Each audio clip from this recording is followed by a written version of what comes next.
Good morning and good afternoon. Welcome to another episode of Before Coffee here on Wacky and Weird Wednesday. It's the father and daughter news show, comprehensive news of planet Earth, where we look up the news 10 to 15 minutes before we start without any caffeine in our body. Don't forget to subscribe and turn on those notifications so you'll know when we go live and post a video. And let's get into those headlines. Today on Before Coffee, North Korean trash balloon lands near South Korean president's office. And Monday is the hottest day recorded on Earth, beating Sunday's record, European Climate Agency says. Microsoft says EU to blame for the world's worst IT outage, and scientists have found strange dark oxygen at the ocean floor. Brazil to allow miles of selective logging in effort to preserve the Amazon. And Waymo is suing people who allegedly smashed and slashed its robot taxis in San Francisco. King Charles to receive an extra 45 million pounds of public money as Crown Estate income soars. And it's National Cousins Day, so everybody's probably got a cousin. Call them up and say, "Hey cousin, what's going on? Let's go hang out." On July 24th, 2024 on Before Coffee.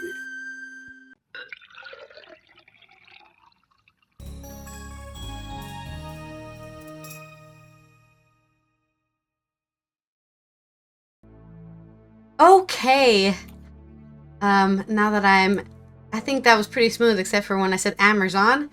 Let's go ahead and start with our balloon war update here. Because it's Wednesday and that's when we talk about it. The Wednesday balloon war update in the Koreas. Trash-filled balloon sent by North Korea. Wait, this is on the Independent. By Shweta Sharma. Yeah, her name's Shawarma. Her name's not Shawarma.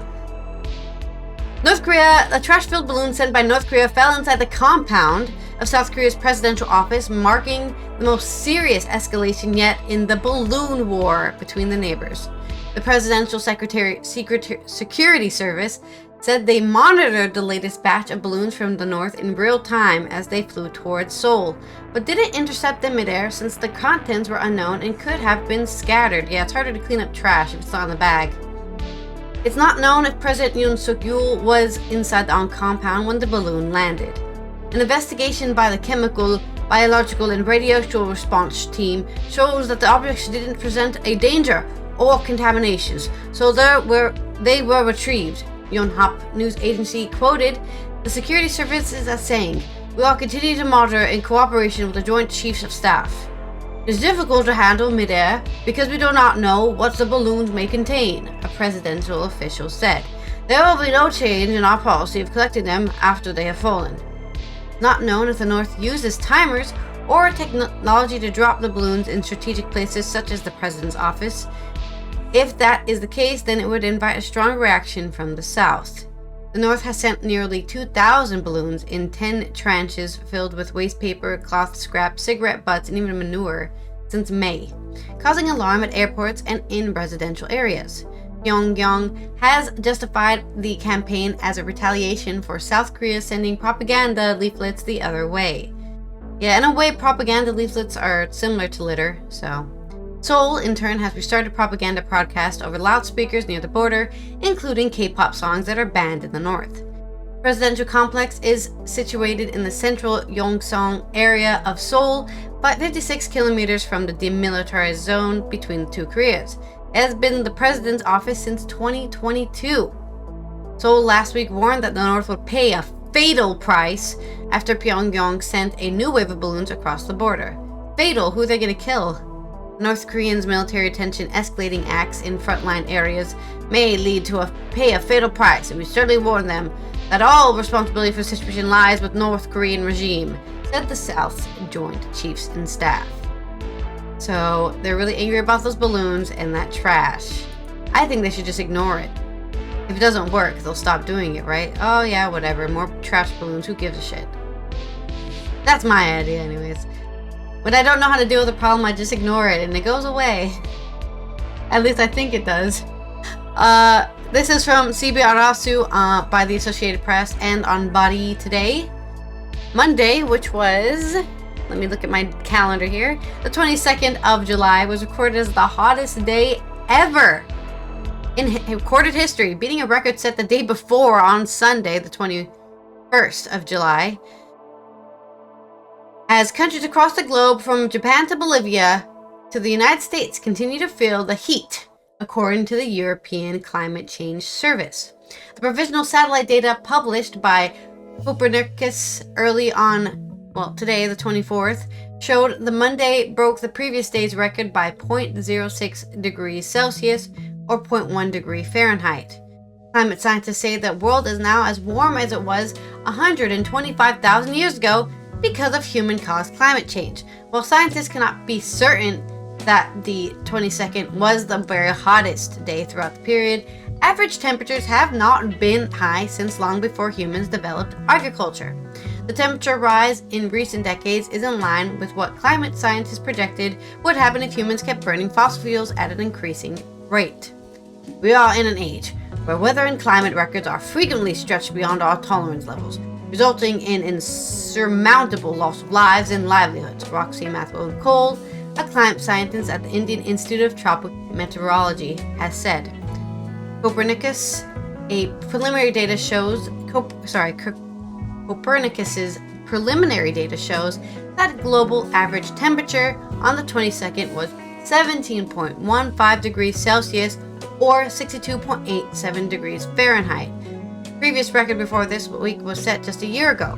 Before last year, the previous record of hottest day was in 2016 when average temperatures were 16.8 degrees Celsius or 62.24 degrees Fahrenheit. Now I know you guys are saying, that's not that warm, why are we freaking out? That's the global average temperature, okay? So that's including the coldest places and the hottest places, all put together and divided by how many they are. That's how averages work. Welcome to math class. So it being the average of 62 is really hot for the Earth, okay? It should be not that high, but it is. It should be way lower. It's kind of like our bodies, right? Our bodies are supposed to be 98.8 Fahrenheit, or I don't know what that is. Like 31 degrees Celsius, something like that. That's what our bodies should be. But we can obviously be in temperatures hotter than that because we sweat. Unfortunately, the Earth can't That's the sweat. average body temperature. Yeah. The Earth can't sweat off that extra heat, okay? I mean, it is, kind of, by melting all the ice caps. But that heat is just staying in here because of the greenhouse effect. Greenhouse effect. So it can't escape into space. If we could, exhaust our heat into space, you could probably cool off the Earth pretty easily, which I think is why they were looking at that technology that could cool down the greenhouse effect a bit. So if you want to know what the greenhouse effect is, just punch a hole in the roof of a greenhouse and come back in an hour. We did have that, and then see how much cooler it is. The problem is when you punch a hole in the greenhouse effect, you also punch a hole in the ozone layer, and then everyone gets UV radiation. Well, we're not doing a scientific experiment based on the ozone layer, or based on trapped carbon heating up a room. Yeah. That's what I'm saying. The ozone layer is a whole nother thing. While 2024 has been extremely warm, what kicked this week into a new territory was a warmer than usual Antarctic winter. That's right, it's even warm in wintertime, according to Copernicus. The same thing happened on the southern continent last year when the record was set in early July. Copernicus records go back to 1940, while other global measurements by the United States and United Kingdom governments go back even further, to 1880. Many scientists taking those into consideration, along with tree rings and ice cores, say last year's record highs were the hottest the planet has been in about 120,000 years. Now, the first 6 months of 2024 have broken even those. Without human-caused climate change, scientists say the extreme temperatures record would not be broken nearly as frequently as is happening in recent years. Former head of the UN climate negotiations, Christina Figueres, said, "We all scorch and fry. If the world doesn't immediately change course, 1/3 of the global electricity can be produced by solar and wind alone, but targeted national policies have to enable the transformation," she said. Or we can just go under the climate scientists, fascism and they can just force us to do things. I mean, that would probably save the Earth if somebody just forced us to do these things, because giving us the option to do them is not working. But that's my 2 stories. Watch out for those balloons in Korea, and please, cool down. Wouldn't you like to fly? Sorry, I sent a video, but I sent all caps, so I wasn't yelling. I just didn't realize my caps thing was not what I was typing on the finger. Wouldn't you like to ride in my beautiful balloon? Anyway,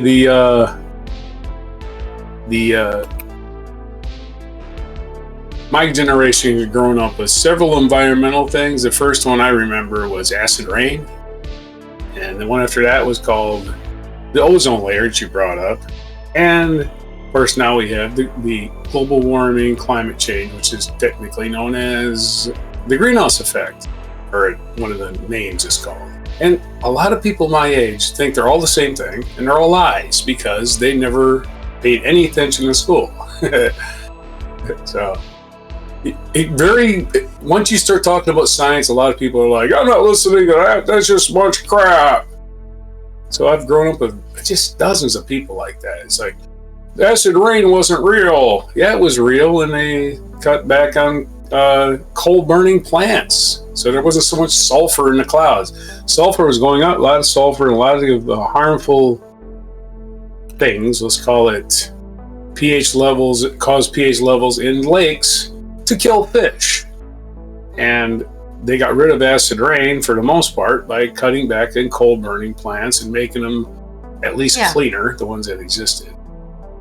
The ozone layer blocks ultraviolet rays from the sun. And places like Australia have a very thin ozone layer. I don't think there's one at all at the poles. I don't think there's any. But one of those things that was dissolving our ozone layer was chlorofluorocarbons, like what's in your air conditioning units or in your spray cans. That was banned, and the ozone layer healed. So those 2 things were not necessarily eliminated as problems, but we found a solution. We passed laws, and we solved them as a catastrophe. It's not the end of the world. So anyway, there's my little... Right, so to all you people that are my age who thought those things were just horse shit scientists came up with, they weren't. They're actual things, and they solved them. So we can we can reduce our carbon footprint. This is all this really takes. Planting trees is not the answer. Planting trees only removes carbon where you plant them. It doesn't go up into the sky and pull it out of the clouds. So anyway, there's my little science diatribe, and back to the news. And we had this IT outage list this weekend, and Microsoft has decided, well, we got a solution, but we also got some blame to pass around. This is from Euronews.com. Up to 8.5 million Windows devices were affected by Friday's IT outage after CrowdStrike antivirus update went awry. Microsoft says the European Union is to blame for the world's biggest IT outage on Friday following a faulty security update. A 2009 agreement insisted on by the European Commission meant that Microsoft could not make security changes that would have blocked the update from cybersecurity from CrowdStrike that caused an estimated 8.5 million computers to fail. The big tech giant said in comments to the Wall Street Journal newspaper, thousands of flights were delayed or canceled, leaving passengers stranded at airports worldwide. The UK's NHS service was affected and contactless payments failed to work. The problem was triggered by a defective update for CrowdStrike's Falcon system, which was designed to prevent cyber attacks. Well, there you go. That's not a very cool thing. It has privileged access to a key part of a computer known as the kernel, Kernel, not like Colonel Sanders. Microsoft has Windows Defender, and its in-house alternative to CrowdStrike, but because of the 2009 agreement made to avoid a European competition investigation, had allowed multiple security providers to install software at the kernel level. Oh, yeah. See, Microsoft saying, no, we just wouldn't have let us have the only access, this wouldn't have happened. Apple and EU cites over competition rules. My screen went blank for a second. The European Commission had been accused Monday since the early 2000s of having unfair advantage over the companies because of popular Windows software. Microsoft's main computer, Apple, in 2020 blocked access to the kernel on its Mac computers, arguing it would improve security and reliability. Speaking to the Wall Street Journal, Microsoft spokesman said the company could not make a similar change because of the EU agreement. Up to 8.5 million Windows devices were affected by the outage. Microsoft confirmed, saying it was less than 1% of all machines using the software. However, it said there had been major impacts because CrowdStrike is widely used by businesses. CrowdStrike has said a significant number of the affected computers are back online and has apologized for what happened. Under its new Digital Markets Act, Europe is currently trying to force Apple to give access to its iPhone to allow alternative app stores and web browsers to be used. Good luck getting that, because Apple just saw what happened to Microsoft. And even though they think they're less vulnerable, they would still have to prove it, right? And probably make their iPhone even more vulnerable to hacks. Mm-hmm. Not my opinion, because I'm not an expert, but it would seem like allowing anyone access makes you more susceptible to hacks, right? If you got a room and you got control access, 4 people got a key in the entire world. Why would you give up 50,000 keys? Makes no sense. Anyway, there's your blame game, and on to science news. BGR.com. BGR.com. This stands for, let me see what that actually acronyms. It means, BGR. I don't know. Anyway, BGR.com. That's the site. I tried. Joshua Hawkins.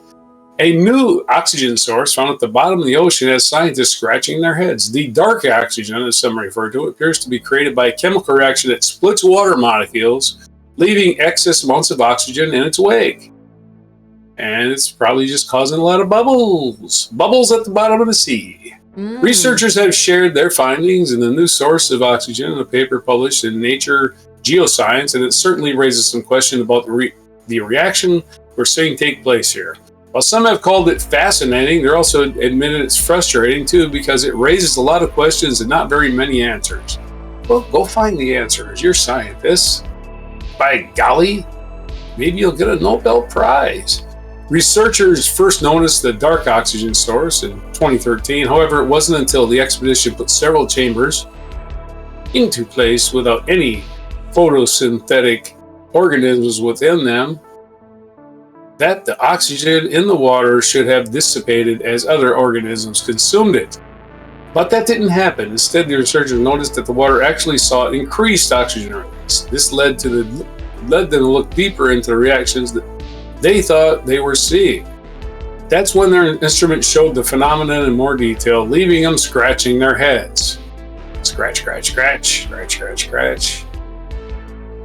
The scientists aren't exactly sure what is causing the water molecules to split. All they know is that when they split, they are leaving behind additional oxygen in the water around them. It all seems to be tied to several polymetallic nodules too. We need to better understand the nodes causing these reactions before we start mining the deep sea.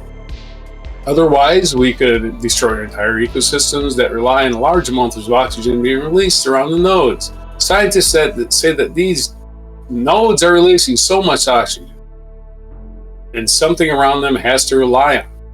Something around it has to rely on them because it's there. But I don't know how we're supposed to mine oxygen. That seems like a foolish endeavor. But there's your story.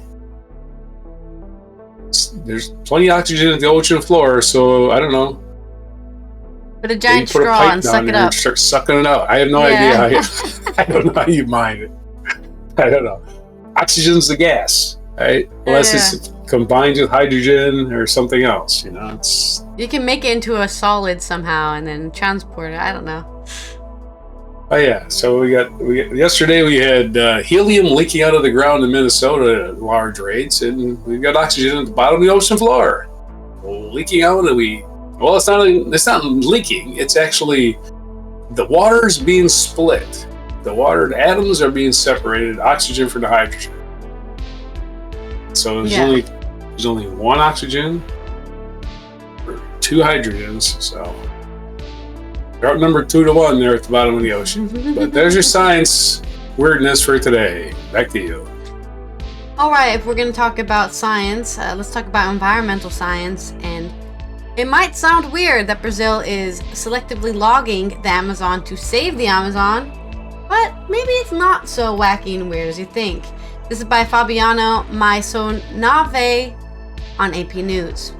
To combat ongoing destruction in the Amazon rainforest, Brazil announced a plan yesterday, which was the 23rd of July, to dramatically expand selective logging to an area the size of Costa Rica over the next 2 years. In Brazil, vast forest lands are designated as public, yet have no special protection or enforcement, and are vulnerable to land grabbing and illegal deforestation. Criminals frequently take over land and clear it, hoping the government will eventually recognize them as owners, which usually happens.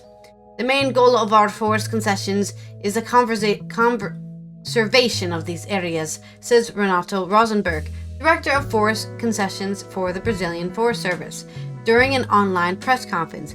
They also create jobs and income in parts of the Amazon that would otherwise have little economic activity. Who cares if it has economic activity? It's a forest. Not every single acre of your land needs to have economic activity. That's what got us into this issue to begin with. Companies that get timber concessions have to follow strict rules. They can log up to 6 trees per hectare or 2.5 acres over a 30-year period. Protected species such as the Brazil nut and older seed-producing trees are off limits.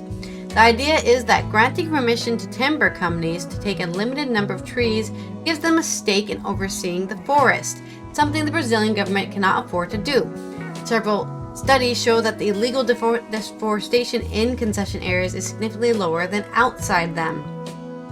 Eventually, President Luiz Inácio Lula da Silva plans to treat as much as 310,000 square kilometers or 112 square miles of public undesignated Amazon forest this way, an area the size of Italy. A working group is assessing which areas should be designated as conservation areas, indigenous territories, or forest concessions. Currently, there are 22 such timber lease areas in the Amazon, covering more than 13,000 square kilometers or 5,000 square miles. Since the country initiated its first timber concessions, only 2 companies have declined to renew their leases, which shows the model works, according to Rosenfeld. Still, the program is much smaller than the first envisioned when Brazilian legislation established it in 2006. Brazil's Forest Service is part of the Ministry of Environment and Climate Change. It was created the same year to promote sustainable activities in public forests by private organizations.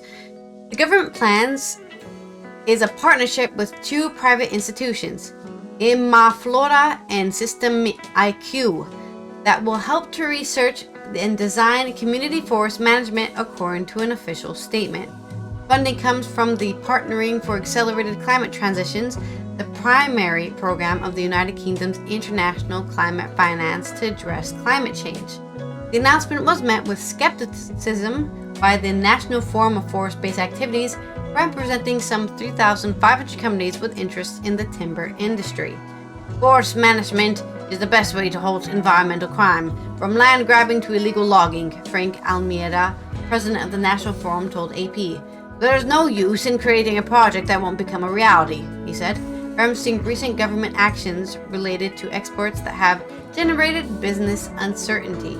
The main one is that 2 of Brazil's leading timber products, Ipe wood and tonka beans, were listed with the Convention on International Trade in Endangered Species of Wild Fauna and Flora for species requiring export permits. Unless Brazil meets a November deadline for submitting a so-called non-detriment finding, Almeida says exports on these species will be halted. In a press statement, Brazil's environmental law enforcement agency, known as Ibama said it will address the issues before November's deadline. Maisa Isabella Rodriguez, a forest engineering professor at Brasilia National University, said the plan is the right approach, but needs some adjustment. Forest management is the best way to reconcile forest preservation and logging, she told AP. But research indicates that 30-year period between timber harvest is not long enough for the recovery of some of the most valuable species. She said the program probably won't work in remote areas because sky-high transportation costs could make them economically unattractive. And also, I feel like it wouldn't make the whole thing not net zero, which I think we should also focus on here. But that's the wacky side of this whole thing. By letting people legally acquire timber, they actually do less harm to the Amazon than people who are illegally acquiring timber. So it's weird how humans work that way, you know? Oh, I'm not allowed to do this, I better be careful. Whereas this is illegal, so I might as well just break all the laws. So there's your update on the Amazon forest in conjunction with the world is getting very hot. On to yours. Oh yes, more about our hot planet, which has not cooled off. And from that to what's a recurring theme on our program is people acting like morons. This is from Wired.com. Paresh Dave is the person's name. Paresh Dave. Dave is his last name. I swear that's his last name. Dave. Dave's not here. Anyway, the people of San Francisco haven't always been kind to Waymo's growing fleet of driverless taxis. The autonomous vehicles, which provide tens of thousands of rides each week, have been torched, stomped on, and verbally berated. Oh, you're yelling at it, huh? And in recent months, now Waymo is striking back in the courts. This month, the Silicon Valley company filed a pair of lawsuits, neither of which had been previously reported, that demand hundreds of thousands of dollars in damages from two alleged vandals. The Waymo attorneys said in court papers that the alleged vandalism, which ruined dozens of tires and a tail end, are a significant threat to the company's reputation. Riding in a vehicle in which the steering wheel swivels on its own can be scary enough. Having to worry about attackers allegedly targeting the rides could undermine Waymo's ride-hailing business before it even gets past its early stages. Waymo, which falls under the umbrella of Google parent Alphabet, operates a ride-hailing service in San Francisco, Phoenix, Los Angeles that is comparable to Uber and Lyft, except with sensors and software controlling the driving. While its cars haven't contributed to any known deadly crashes, U.S. regulators continue to probe their sometimes erratic driving.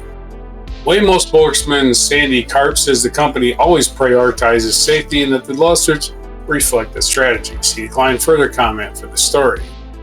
In a filing last week in the California Superior Court of San Francisco, Waymo sued Tesla Model 3 driver whom it alleges intentionally rear-ended one of its autonomous Jaguar crossovers. According to the suit, the driver, Konstantin Nikasher-Pitterman, that's a long name, claimed in a post on X that Waymo just wrecked me before going on to ask Tesla's CEO Elon Musk for a job. The other lawsuits for this fund filed in the same court targets Ronald Burton, who allegedly slashed the tires of at least 19 Waymo vehicles. The San Francisco prosecutors have filed criminal charges against her, to which she has pleaded not guilty. A hearing is scheduled for Tuesday. Burton in a statement that Burton is someone in need of help and not jail, and that the prosecutors continue to prioritize punishing poor people at the behest of corporations, in this case involving a tech company that is under federal investigation for creating dangerous conditions on our streets. Oh, okay. That's kind of a word salad. It doesn't mean anything. You either slashed the tires or you didn't, okay? God, what the hell is that? Well, here's the thing. We didn't spray paint that building, but here's a bunch of political statements we can make on well, you either did it or you fucking didn't. Shut the hell up, An attorney for Burton in the civil case hasn't been named in court records, and Burton is currently in jail and couldn't be reached for comment. Peterman didn't respond to a voicemail, a LinkedIn message, and email seeking comment. He hasn't responded to court. He hasn't responded in court to the accusations. Well, he's going to have to. Based on available records from courts in San Francisco and Phoenix, it appears that Waymo hasn't previously filed similar lawsuits. In the Tesla case, Peterman unlawfully, maliciously, and intentionally sped his car past a stop sign and into a Waymo car in San Francisco on March 19th, according to the company's suit. When Waymo tried to pull over, Peterman allegedly drove the Tesla into the Waymo car again. He then allegedly entered the Waymo and later threatened a Waymo representative who responded to the scene in person. San Francisco police cited Peterman according to the lawsuit. The police didn't respond to Wired's request for comment. Last month, Waymo demanded Peterman reimburse Waymo $45,795 for the repairs and lost time. Wow, you're not going to get anything out of this guy. But anyway, he can sue him and take all of his money. The company has ordered Peterman to immediately delete his X post, which by July 8 had drawn 352 views, according to the lawsuit. Peterman allegedly failed to respond by a July 1st deadline. Waymo sued. Wired couldn't locate the social media post cited in the lawsuit. The lawsuit quotes it as saying, LOL at Elon Musk, this at Waymo just wrecked me, but I was driving, it was empty, I think I'm okay. My leg hurts a tiny bit, but head is fine. My car is wrecked. Can I please work for you? Wow, that's how you get a job. Wow, this guy might be just incredibly stupid. Just, wow.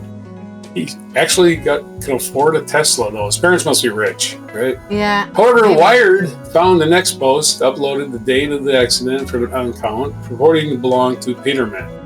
These Waymos are ruining everything. I'm fortunately fine. Minor concussion, but for real? A bitch-ass Waymo hit me, slammed the brakes, brake checked me in the intersection. Nuts at Waymo, at Tesla. I don't want a settlement, but you two figure out who's at fault, me or the Waymo. Which was empty? LOL. It's you, dude. A video posted by the same account that day showed damage to the front of the Tesla matching the description in the lawsuit. In addition, the original reimbursement demand, Waymo is seeking about $137,000 in punitive damage from Peterman. Peter, what his name is. Hopefully his parents had money, because it seemed like this guy is not capable of holding a job. Meanwhile, Burton is accused of intentionally slashing the tires. Burton, in a separate incident, is accused of intentionally slashing tires of 19 Waymo vehicles, including some that were occupied by passengers at the time. Oh, let's kill people for no reason. In San Francisco, over the course of 3 days, late last month, Waymo is seeking $21,898.76 to compensate for towing and new tires, plus no less than $66,000 in punitive damages and other costs. The car's cameras captured the alleged slashings. They're not alleged, they happened. Why did they say alleged slashings? No, those tires just developed those long leaks by themselves. You can't prove it was a slashing. Sometimes these reporters are too careful. Last week, a judge in the case denied, without specifying a reason, Waymo's request for a temporary restraining order barring Burton from nearing its vehicles. That's kind of hard to do, I would imagine. They're all over the city. But Waymo requests came before she was jailed. The company had contended that she could attack riders, and that without a restraining order, Waymo would be perceived as a ride-hailing service provider that cannot protect its passengers. In the Peterman lawsuit, Waymo's attorneys wrote that due to being the first autonomous ride-hailing service, plaintiff is particularly sensitive to reputational critiques relating to safety. They accused Peterman of defamation with his purported wrecked posts on social media, arguing that it falsely conveys the plaintiff's vehicles are not safe and that they caused accidents resulting in injuries. According to the police, the prosecutors have also charged a 14-year-old boy with setting fire to a Waymo in February. Waymo apparently hasn't brought a lawsuit against him, but given the two cases, the company has brought anyone contemplating vandalizing a robotaxi should consider themselves on notice. Obviously have cameras on board And even though you can probably disable the camera, it's already recorded you and it's already sent it to a cloud, and that video's there. You can't retrieve it. You can't get it back. Stop vandalizing vehicles. If you vandalize anything, you're a moron. Sorry. You could cause somebody's death. Stop being assholes. Back to you. I agree. It's not that hard. There's this thing called Not shutting your mouth. You can't be assholes if you just don't say anything. These people are mentally ill. It's my It's mental illness. As global, another effect of global warming, increase in mental illness as brains start to fry. Maybe. Gonna have to call the scientists on that one. Yeah, just throw everybody in a cool room, a literal cooler. Well, I guess speaking of mental illness, why the hell is the King Charles of England getting more public money while also becoming a billionaire? How does that work? Jesus. This is from Caroline Davies on The Guardian. King Charles is set for a huge £45 million pay rise with an increase of more than 50% in his official annual income, official accounts reveal. Profits of $1.1 billion from the Crown Estate, that's profits. They made an extra $1.1 billion of all the things they spent money on. They made $1 billion off of that. Percentage of which funds the monarchy means the sovereign grant, which supports the official duties of the royal family, will rise from £86 million in 2024-2025 to $132 million in 2025 to 2026. Huh? The monarchy currently receives 12% of the Crown Estate profits to fund its work, as well as to fund the 10-year, £369 million renovation of the Buckingham Palace. Royal aides said the increase will be used to complete the palace resurfacing program by 2027. The sovereign grant will be reviewed in 2026 to 27 to reassess the amount handed over to the palace and ensure it is an appropriate level. Appropriate level would be £10 a day, and that's it. Royal accounts also show that the Prince of Wales received £23.6 million in income from the Duchy of Cornwall in his first full year after inheriting the land and property owning estate from his father. The duchy surplus meets the cost of the official, charitable, and private lives of the Prince and the Prince of Wales and their 3 children. As his father did, William pays a standard rate tax on the amount once official costs have been deducted, aides say. At least they're paying their taxes. Whatever his standard rate tax is. The significant increase in the sovereign grant in 2025 and 26 to 2027 will be used to fund the final stages of the Buckingham Palace resurfacing program, enabling it to be complete both on time and on budget, said Michael Stevens, the King's Keeper of the Privy Purse. I love that his name is the Keeper of the Privy Purse. Once this is accomplished, he said, a reduction in the absolute amount of the sovereign grant will be sought as part of the Royal Trustees' review through the primary legislation to ensure that the work of the royal family continues to be funded at an appropriate level. I don't know what you're doing that you need that much money. Look, I understand renovations cost a lot and it is a palace. But what else are you doing that requires that much money? Why does anybody in the world need more than $1 million a year? Okay? What are they doing? Seriously, what are they doing that they need more than $1 million a year?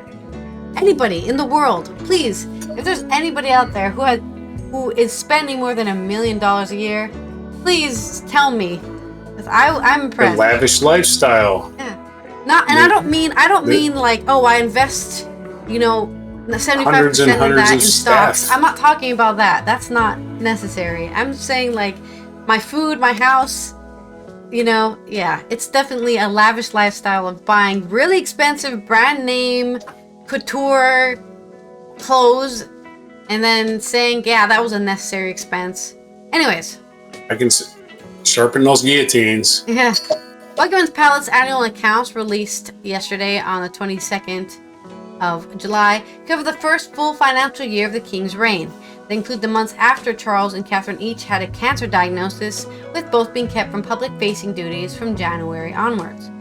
It emerged that Frogmore Cottage, the house on the Windsor estate that was renovated at a cost of $2.4 million to the taxpayer for the Duke and Duchess of Sussex, remains empty.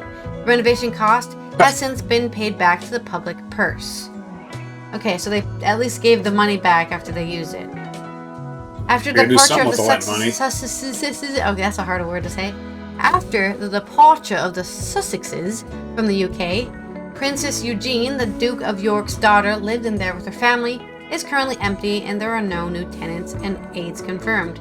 That move in the local population. There's like 40 rooms in that place, so 40 houses. During the year, there are more than 2,300 official engaged. Oh, you can live there. All those refugees that they wanted to send to Rwanda, they can live. Yeah, and it's renovated. Yeah, everything's new, newly renovated. Right? Perfect. Brand new appliances, right? Yeah. During the year, there are more than 2,300 official engagements by the members of the royal family in the UK and overseas, compared with more than 2,700 last year. Charles undertook 464 official engagements despite his cancer diagnosis, with the Queen carrying out 201, of which 103 were joint engagements. The Queen. Ugh. The report also showed £600,000 from the sovereign grant was spent on the coronation and events surrounding it last year, with the total cost of the sovereign grant overall coming to £800,000. Okay, fair enough. You only have a coronation once. You want to spend big on that, but that's still not $1 million. You know, they could have spent $10 million on their big party. This figure covered internal costs such as staffing and palace receptions, plus any furnishings or costumes that could be reused later on, including the adjusting of the imperial state crown and the King and Queen's coronation robes. I thought they just reused the same robes every time. Do they make new ones? I guess so. Charles's increased income follows more than doubling of profits for the Crown Estate, the national portfolio of historical and commercial land holdings, to $1.1 billion in 2023 and 2024, up from $443 the previous year. So he more than doubled their land holding and historical and commercial land holding estate from 400 million to 1.1 billion, and they're still getting an increase in their tax money from the people. This was driven by proceeds from the sale of options and leases on offshore wind projects on the seabed surrounding the British Isles. The Crown Estate, a legal owner of the seabed, has responsibility for auctioning offshore wind rights. Yeah, I guess if you own all the land, you can make tons of money. The sovereign grant is funded by the taxpayer in exchange for the King's surrender of the revenue from the Crown Estate, and is calculated on funds 2 years in arrears. The royal household has been receiving 25% of the Crown's estate profits to fund their official duties, as well as the renovations. But last year, the government and royal household agreed that they would cut it to 12%, partly in anticipation of the likely bonanza resulting from the auction of the offshore wind licenses. In 25% formula had continued, the monarchy would have received $275 million in 2025 and 2026. Okay, that's still too much money. Nope. The National Audit Office (NAO) report released on the 22nd of July revealed that the palace renovations project had been well managed, but structural damage and the discovery of asbestos, which is probably why the king has cancer, led to the cost increase, which could have been foreseen. Mesothelioma. Yeah. It said that the 10-year project's net expenditure at the end of March was $238.9 million, which is 65% of the budget. Gareth Davies, the head of NAO, said, "Updating decades-old plumbing, heating, and electrics, as well as adding new lifts and lavatories in one of the UK's most famous buildings, is a significant undertaking which has been well handled to date." Yeah, but is anyone even living there? Like, I get the king and queen are living there, but there's like 1 million rooms there. Are anybody ever using them? Sound planning and project management has enabled the program to remain within budget to date, respond well to challenges such as the pandemic, while risks remain that the program draws to a close. These continue to be managed effectively. The result should represent a good value for money. Well, good luck on your renovations, Charles, and congratulations on those wind power licenses, profits. Yep. Profits of 1 million. What was it again? They had made a profit of 1.1 billion. But that's okay, because I only get 12% of that. I don't know where the rest of it goes. I would have liked to know where the rest of the profits go. Look at all this money. What would I do? But, wacky, weird world of being a royal. Onto your story. Yep. I guess this day in history, even. The old House of Hanover. Oh, sorry, Windsor. Windsor. They don't want to be called Hanover. Yeah. They're not Germans be called Hanover at all. Because of World War They I. don't even know what a German is. We're not At Germans. This point, to be fair, they don't. Right. They don't know what it is to be German. Of course, the quest to find somebody who wasn't a Catholic, they ended up with the House of Hanover. So, on this day in history, another history, ancient history, some of it, the year 1567, speaking of queens, Mary, Queen of Scots, was formally deposed after rebellious Scottish nobles deserted her army at Carberry Hill and forced her to abdicate in favor of her 1-year-old son, James. And of course, James was actually one of your more consequential kings of England and Ireland. He united, actually, King James was the first to unite the crowns of England, Scotland, and Ireland. 1783, Catherine II, the Great, Catherine the Great, as she was called by people who were just average, of Russia, and Urkel II of, you didn't know there was Urkel II, did you? Anyway, Catherine the Great and Urkel II of Cartolania, Kakhetira, which is eastern Georgia, concluded the treating of Georgievsk with Georgievsk. Tongue twisters today. In 1847, Brigham Young and his fellow Mormons arrived in Salt Lake City, Utah. In 1897, one of the world's most celebrated aviators and the first woman to fly across the Atlantic Ocean, Amelia Earhart, was born on Atchison, Kansas in 1897. Happy birthday to Amelia Earhart. She would be 127 today. If she was alive. And we don't know if she's not alive. Die, she would definitely not be here today. Or maybe she found the island of eternal life. We don't know. She found Atlantis, and she's currently a mermaid right now, swimming around. That's right. She's living on a private island as a richest person in the world, and it's an island that's really hard to see. Fly by it all the time and don't even see it. 1911. Led by a local resident, Hiram Bingham reached Machu Picchu in a remote part of the Peruvian islands. Okay, so I guess this was the discovery of the hidden city in the Andes in Peru. 1915, and one of the world's worst maritime disasters in American history. The passenger liner SS Eastland capsized in the Chicago River, killing more than 840 people in Chicago. Holy crap. Wow. That happened in 1915. Never heard of that one before, but golly. Right there in downtown Chicago. 1923, the Treaty of Lausanne, the final treaty concluding World War I, was signed at Lausanne, Switzerland. In 1944, Soviet forces liberated the Majdanek concentration and extermination camp on the outskirts of the city of Lublin, Poland. More Nazi debauchery. 1959, Soviet Premier Nikita Khrushchev and U.S. Vice President Richard Nixon engaged in the kitchen debate at an American exhibition in Moscow. The kitchen debate. In 1969, what, sorry? I'm not sure what that is. The kitchen? I think it just took place in like an American-style kitchen in front of a bunch of people or something like that. We can look it up. They don't have a link to it here. Oh, God. 1969 is the birthday of Jennifer Lopez, one of the highest paid Latina actresses in the history of Hollywood, and later found crossover success in the music industry with a series of pop albums. We know Jennifer Lopez. And she ruined my life. I'm pretty sure. She did. How? Everyone always calls me J-Lo because that's the only Latina they know. I don't think that. And it's like, I'm not even Puerto Rican. You poor thing.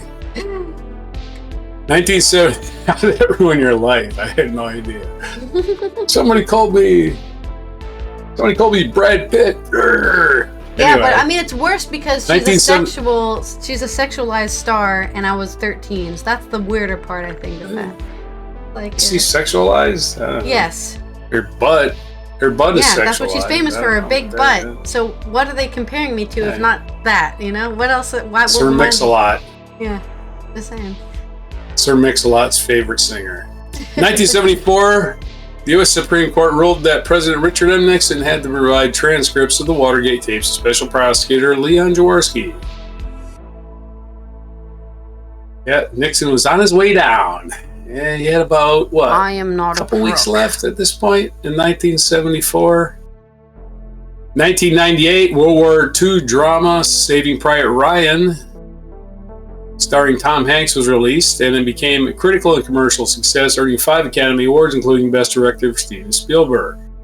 2005, American cyclist Lance Armstrong became the first rider to win the Tour de France 7 times. However, he was later stripped of all his titles after an investigation revealed that he was a key figure in a wide-ranging doping conspiracy while he compiled his Tour victories. Of course, the old thing back was going on. Every driver in the world was testing positive for doping and steroids and growth hormones, except Lance Armstrong, right? Yeah, all of these guys are doping, and Lance Armstrong is going past them like they're nothing. But he's not doping. Sure, why not? For some reason, he was above reproach because, he had cancer. But at one time he had cancer. But I met somebody who actually met Lance Armstrong, and he was actually kind of a douchebag. But yeah, celebrities, what can you say? But he just seemed like an all-around crappy guy to me, like all the time, right? He just seemed highly suspicious that the best cyclist in the world is the only one not doping. Everybody else is. 2013, American sex researcher and therapist Virginia Johnson died at the age of 88. Her and her husband, William H. Masters, formed Masters and Johnson, a pioneering research team noted for their studies on human sexuality. What? Oh, you're not talking to me. In 2020, American TV personality Regis Philbin was best known for hosting the talk show Live with Regis and Kelly, and the game show Who Wants to Be a Millionaire, died at the age of 88. So, rest in peace, Regis. What's that? And our featured event, 1917, is the beginning of Mata Hari's trial. Dutch-born dancer and courtesan Mata Hari, whose name became a synonym for the seductive female spy, went on trial this day in 1917, accused of spying for Germany, and was subsequently found guilty and shot by a firing squad. So they were having none of that. Goodbye. No more of this Mata Hari business. Yeah. You're a spy. That's what they do to spies. Hear that, Trump? That's what happens to spies. Hear that, Trump? A bigger biography. Julie Crone, American jockey, born on July 24th, 1963, turns 61 today, even though Britannica keeps insisting that she's 60. She's 61. She was born in Britton Harbor, Michigan. Other birthdays today: Alexander Dumas, Pierre, French author, who of course wrote The Count of Monte Cristo. Amelia Earhart's birthday today, we already mentioned, famous aviator.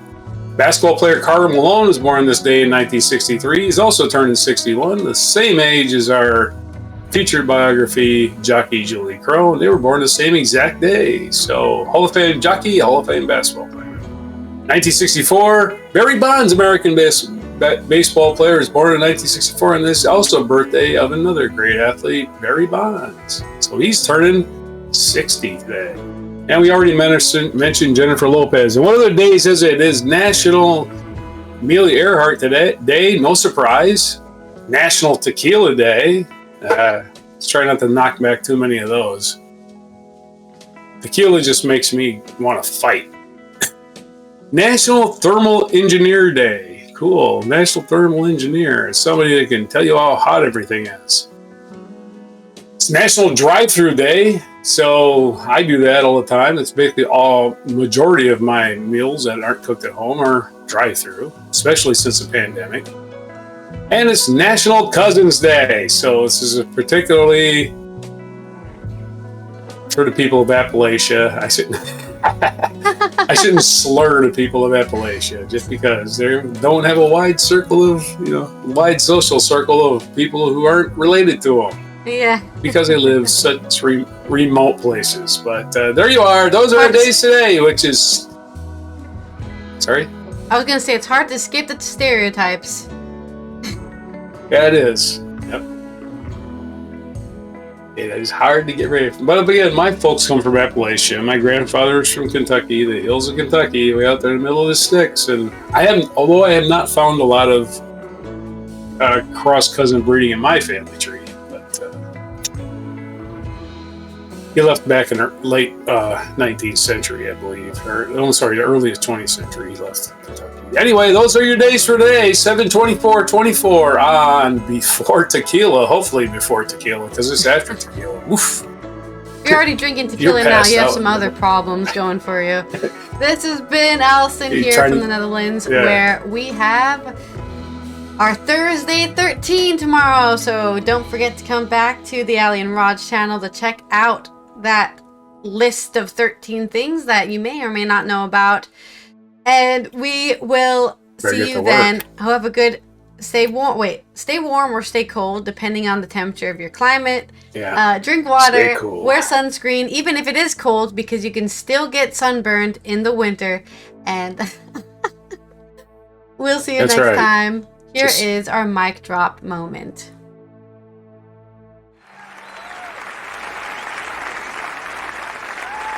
In honor of Amelia Earhart's birthday. She's so small.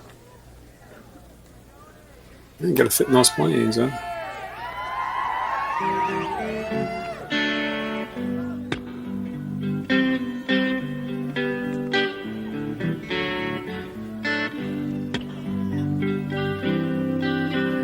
That's a huge bouquet. Oh, she's getting a whole convoy. When I spotted 6 jet planes, leaving 6 white. Another ticker tape parade for Aviator. How about that, man? I miss those. It's been a long time. This is for astronauts. The strings of this guitar. Fun thing about parades is that everyone gets to celebrate. Amelia, it was just a false alarm.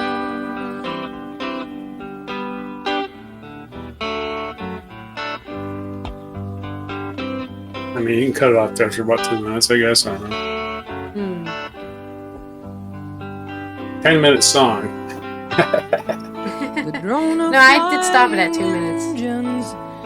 A song so wild and blue, it scrambles time and seasons. It's so cool that we have footage of Amelia Earhart. If she was like born earlier, then your life becomes we would just have pictures. A picture postcard charms. Amelia, it was just a false alarm.